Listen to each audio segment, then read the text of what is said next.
নমস্কার। আজকে তাহলে আবার নতুন একটা সাবজেক্ট নিয়ে আলোচনা করি, যেটা হলো আমাদের ধনভাব বা অর্থভাব।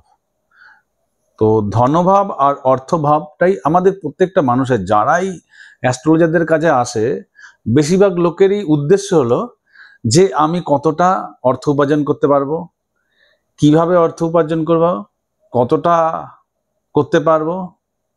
এখন তো কিছু করতে পারছি না, এখন অর্থ নেই, কবে থেকে উপার্জন করতে পারবো? এটাই হলো সকলের মেইন কোশ্চেন, মানে প্রাথমিক কোশ্চেনও বলা যেতে পারে, প্রাইমারি কোশ্চেন। তো আমরা এখানে আজকে একটা বিষয় ডিসকাস করি, খুব শর্টের ডিসকাশন, ইন ডিটেলসে, অনেক ইন ডেপথে, আর স্টেপ বাই স্টেপ পরের ভিডিওগুলোতে যাব। প্রথমে বলি যে আমরা অর্থ উপার্জন করব, সব গ্রহই কোনো না কোনোভাবে অর্থ দেয়, কিন্তু আমাদের হরোস্কোপের লগ্নের দ্বিতীয় ভাব আমাদের অ্যাকচুয়ালি অর্থের কারক গ্রহ।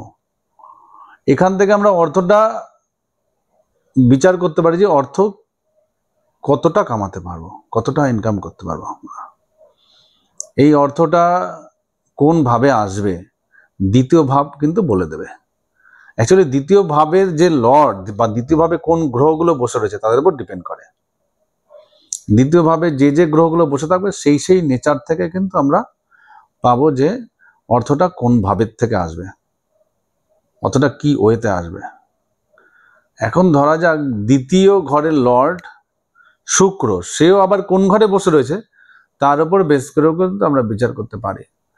দ্বিতীয় ঘরের লর্ড যদি শুক্র বা অন্য যে কোনো লর্ড যেই হোক, সেই যেই ঘরে বসে থাকবে সেই ঘর থেকে আমরা অর্থটা উপার্জন করতে পারবো। এখন অর্থ অনেকে কিভাবে ইনকাম করে, কেউ ভাগ্যের কারণে অনেক অর্থ উপার্জন করতে পারে, তার ভাগ্যেই আছে অনেক অর্থ উপার্জন করবে।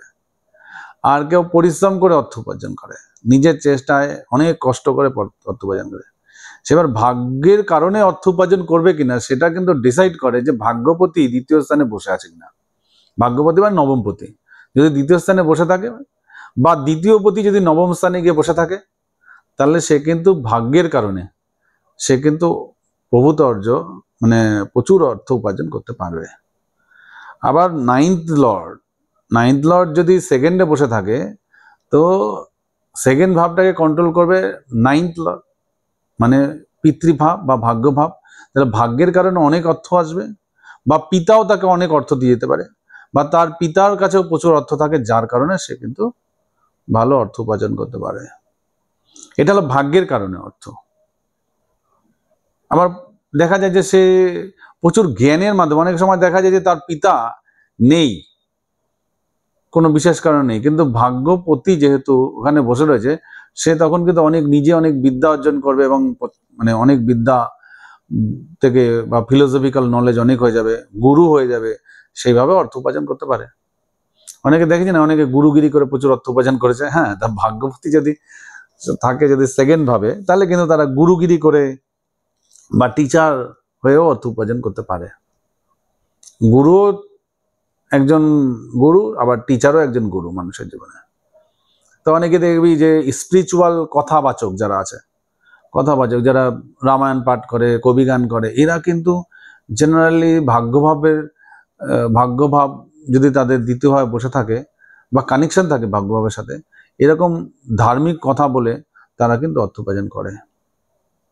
বা দ্বিতীয় পতি নাইনতে বসে রয়েছে এইভাবে, তা অর্থ উপার্জনের একটা উপায় এটা। দ্বিতীয়ভাবে কোন গ্রহ বসে রয়েছে, দ্বিতীয়ভাবে যদি অন্য ভাবের গ্রহরাও বসে যাবে, সেই ভাবগুলো যদি ধরো অষ্টম ভাব বসে রয়েছে দ্বিতীয়ভাবে, তাহলে সে কি করে অর্থ উপার্জন করতে পারে? সে অ্যাস্ট্রোলজির মাধ্যমে অর্থ উপার্জন করতে পারে। যদি দ্বিতীয়ভাবে মানে অষ্টম ভাবের লর্ড যদি বসে থাকে, দ্বিতীয়ভাবে বসে রয়েছে অষ্টম ভাবে, অষ্টমপতি ধরি আমি, যদি ধরলাম যে অষ্টমপতি হলো সেখানে মঙ্গল, তাহলে মঙ্গলের নেচারও এখানে কাজ করবে, আবার অষ্টম ভাবের নেচারটাও কাজ করে। মঙ্গল কি করে? মঙ্গল হয়তো সে জাসুসের কাজ করলো। অষ্টম ভাব থেকে কিন্তু বোঝানো যায় যে গোয়েন্দা বিভাগ, ঠিক আছে, স্পেশাল ব্রাঞ্চ এর যারা লোকরা কাজ করে, সেটা অষ্টম ভাব থেকে। অষ্টম ভাব লর্ড যদি বসে থাকে সেকেন্ড ভাবে, তাহলে কিন্তু সে গোয়েন্দাগিরি করে, বা সে বিভিন্ন ধরনের জাসুস হয় না, যে বিদেশে রয়ের যেরকম কাজ করে, আইএসআই যারা কাজ করে, তারা এই ধরনের কাজ করে কিন্তু তারা অর্থ উপার্জন করে। বা দেখা যায় যে ইঞ্জিনিয়ারিং রিসার্চের মধ্যে, মঙ্গল যেহেতু টেকনোলজি ইঞ্জিনিয়ারিং, তার যে রিসার্চ অনেক ডেপথ নলেজ, যেহেতু 8th Lord is a research, তা সেই ইঞ্জিনিয়ারিং বিষয়ের উপর রিসার্চ বা অনেক R&D তে কাজ করে পয়সা উপার্জন করতে পারে। বা R&D যদি কাজ নাও করে, তার মনটা সবসময় কিন্তু রিসার্চের দিকেই থাকবে এবং রিসার্চের মাধ্যমেই সে কিন্তু কিছু না কিছু করবে। তা অ্যাস্ট্রোলজি অনেক পুরনো বিদ্যা এবং রিসার্চের মতনই বিদ্যা, এখানে প্রচুর রিসার্চ করতে হয়। এক একজন মানুষ এক একজন ভাগ্য, সব গ্রহ সবারই একই থাকে, অথচ ভাগ্য আলাদা হয়ে যায়, একই রকম ভাগ্য হয় না।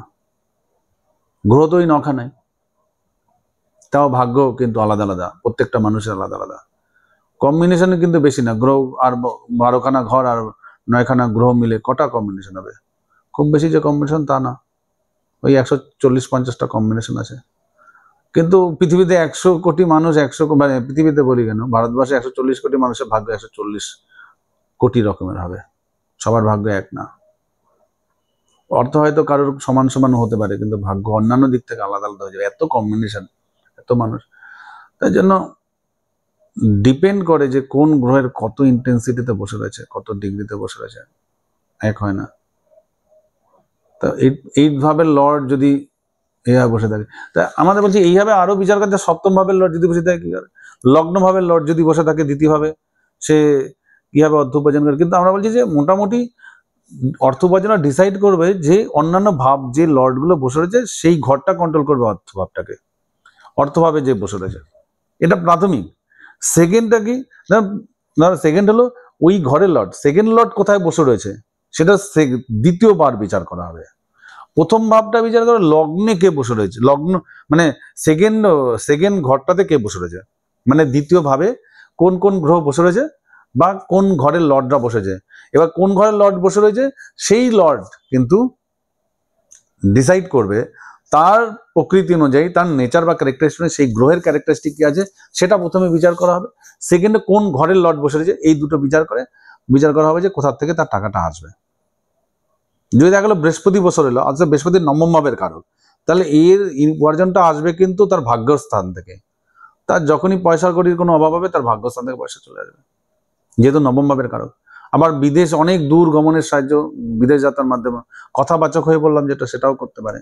ধর্মের কথা বলে, ফিলোসফি থ্রো ইনকাম করতে পারে, মানুষের জ্ঞান দিয়ে পয়সা ইনকাম করতে পারে, যুক্তি দিয়ে পয়সা ইনকাম করতে পারে।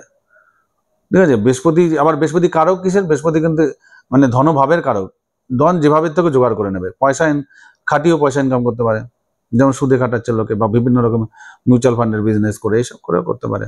আবার সে অ্যাডভোকেট হয়েও পয়সা ইনকাম করতে পারে, যুক্তি তর্কের মাধ্যমে কোনো পয়সা ইনকাম করতে পারে।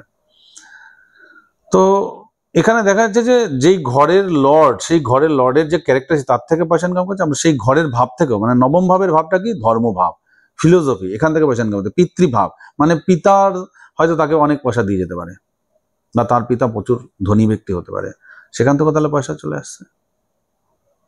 ধর্মভাব থেকে পয়সা, মানে ধর্ম প্রচারের মাধ্যমেও পয়সা ইনকাম করছে, অনেক সময় হয় না, গুরু বিভিন্ন ভাবে। তাহলে ভাগ্যভাব থেকে, ভাগ্যের কারণে পয়সা চলে, যে ভাগ্য কিভাবে চলে আসে সে বুঝে যায় না, কোনো না কোনো ভাগ্যের কারণে সে একটা কোনো কাজ পেয়ে গেল, টাকাটা চলে আসলো তার লর্ড। এবার 10ম ভাবের যদি কারক হয়, তাহলে তার কর্মের মাধ্যমে, যে কর্মই করুক না কোনো, পয়সা তার আসবে, কর্মের মাধ্যমে পয়সা আসবে। এবার 10ম ভাবের লর্ড যদি ধর রবি হয়, তাহলে রবির ক্যারেক্টারিস্টিকটা ধরো, রবি কোন কোন ধরনের, যেমন রবি গভর্নমেন্টের জব দেয়, সূর্যের মানে গভর্নমেন্টের জব দেয়, সূর্য MLA MP হয়ে পয়সা ইনকাম করতে পারে। সূর্য বিভিন্ন ধরনের চিকিৎসার মাধ্যমে পয়সা ইনকাম করতে পারে, মেডিসিনের মাধ্যমে পয়সা ইনকাম করতে পারে। সূর্য মানে যশ খ্যাতি প্রতিপত্তির মাধ্যমে পয়সা, হিরো হয়ে যেতে পারে সে, হ্যাঁ, বিরাট নাম করা লোক হতে পারে, তার নামেই পয়সা, ব্র্যান্ড ভ্যালু এমন হয়ে গেল, পয়সা ইনকাম করছে। তাই ব্র্যান্ডিংটা হলো কিন্তু আসে কিন্তু সূর্যের কাছ থেকে, ফেমাস ব্যক্তি।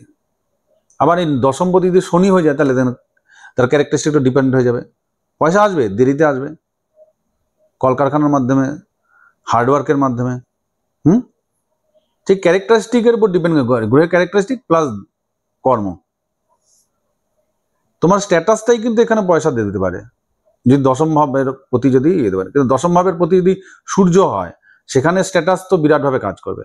কিন্তু 10ম ভাবের লর্ড যদি শনি হয়, সেখানে স্ট্যাটাসের থেকেও বেশি কাজ করবে তার মানে বিচারপূর্ণতা, সততা, বেশি রেজাল্ট দেবে এখানে। শনি গ্রহ যদি দশম ভাবের প্রতি হয়ে যদি মানে দিতে থাকে, সে যদি অধর্মের পথে চলে তার কিন্তু পয়সা ইনকাম করতে পারবে না বেশি। তার খুব সত্যি কথা বলা উচিত আর ধার্মিক হওয়া উচিত, কারণ ধর্মের কারক শনি। শনি গ্রহ যদি দশম ভাবের লর্ড হয়ে দ্বিতীয় বসে, তাহলে কিন্তু শনির ক্যারেক্টারিস্টিক ডিলে। তাই এই ধরনের লোকজনকে একটু পয়সা, জীবনে প্রচুর পয়সা ইনকাম করবে, কিন্তু তার জীবনের অনেক শেষ প্রান্ত থেকে পয়সা ইনকাম করবে, দেরিতে ইনকাম করবে, বা যখনই পয়সা ইনকাম করতে যাবে তার কিন্তু বাধা আসবে। শনি বাধার কারক গ্রহ, দেরি ডিলের কারক গ্রহ। কিন্তু শনি দশম ভাবের লর্ড হয়ে যদি দ্বিতীয় বসে, সে কিন্তু, শনি বলছে আমি দেরিতে দেবো কিন্তু প্রচুর দেবো, সে কিন্তু প্রচুর অর্থ জোগান করবে, প্রচুর সেভিংসও করতে পারবে সে। দ্বিতীয় ভাব সেভিংসেরও ভাব, ঠিক আছে। আর শনি যদি সেকেন্ড ভাবে মানে দশম ভাবের লর্ড হয়ে সেকেন্ডে বসে, তাহলেও কিন্তু আমরা বিচার করবো যে শনির অন্যান্য বিচারের দিকগুলো কি কি আছে। এটা হলো শনির ক্যারেক্টারিস্টিক। আর দশম ভাবের ক্যারেক্টারিস্টিক স্ট্যাটাস, ফেম, তার ফেমের থ্রুও কিন্তু পয়সাটা আসবে। যদিও শনি নিজে ডিলে দেবে, কিন্তু পরবর্তীকালে সে ফেমের মাধ্যমে কিন্তু স্ট্যাটাসের মাধ্যমে কিন্তু একটা বিরাট অর্থ উপার্জন করবে। তার কর্মের মাধ্যমে, যে কর্মই করুক না কেন পয়সা তার আসবেই, এটা দ্বিতীয় ইয়ে থেকে। এরপরে আমরা বিচার করব আরো ইনডেপথ। এটা একটা পার্ট করলাম, এটা ফার্স্ট পার্ট। হ্যাঁ, কোন ঘরের লর্ড এবং সেই গ্রহের ক্যারেক্টারিস্টিক যদি দ্বিতীয়ভাবে বসে, সে আমাদের পয়সাটা কোন কোন থেকে আসবে। আরো অন্যান্য গ্রহগুলো থেকে সেই ক্যারেক্টারিস্টিক অনুযায়ী পয়সা আসবে, সেটাও বিচার করা হয়ে যাবে।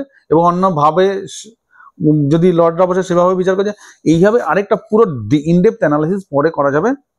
এটা অল্প একটু করলাম যে সিম্পল নিয়ম, যদি দ্বিতীয়ভাবে অন্য ভাবের কোনো লর্ড বসে, সে কোথার থেকে অর্থ উপার্জন করে। এক তো দ্বিতীয়ভাবে যে ঘর বসছে, যে ঘরে লর্ড বসছে, সেই লর্ডের ক্যারেক্টারিস্টিক, সেই লর্ডের যে সেই ঘরের যে লর্ড, সেই গ্রহের ক্যারেক্টারিস্টিক, প্লাস যে ঘরের লর্ড বসে সেই ঘরের ভাবটা ক্যারেক্টারিস্টিক, সেই ভাবটা কি দিতে পারে। যেমন দশম ভাবের লর্ড শনির ক্যারেক্টারিস্টিক দেখা হবে এখানে, আর দশম ভাব কি কি দিতে পারে সেই ভাবের ক্যারেক্টার।